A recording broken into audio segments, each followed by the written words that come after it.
या मालिकेच्या पुढील भागात आपण पाहणार आहोत. सुमित्राताई या आजीला सांगत असतात, आपल्या घरावर जे संकट आले ना ते टळण्यासाठी मी देवी आईला साकडं घालते. तेव्हा त्या आजी सुमित्राताईंना सांगू लागतात, यावर ना एकच उपाय आहे आणि ते म्हणजे ऐश्वर्या आणि सारंगी ही स्पर्धा जिंकणं, नाहीतर आपण सगळेजण रस्त्यावर भीक मागत बसू. हे लक्षात ठेव तू. इकडे आता जानकी ही अवंतिकाला म्हणत असते, या ऐश्वर्याना जिंकता कामा नाही एवढंच. आता अवंतिका ही जानकीला बोलू लागते, ऐश्वर्याने ना सारखी किरकिर करून सगळ्यांना वीट आणून ठेवलाय. ती जिथे जाते ना तिथे सगळीकडे प्रॉब्लेम क्रिएट करून ठेवते. आता तर तिने हद्दीच पार केली. आता तर तिने आपल्या घराचाच प्रॉब्लेम करून ठेवलाय.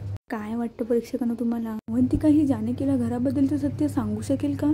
तर प्रेक्षकांनो, अशाच मालिकांच्या अपडेट सर्वात आधी पाहण्यासाठी आपल्या चॅनलला सबस्क्राईब नक्की करा आणि जर काही व्हिडिओ तुम्हाला आवडला असेल तर व्हिडिओला लाईक नक्की करा. शेवटपर्यंत पाहण्यासाठी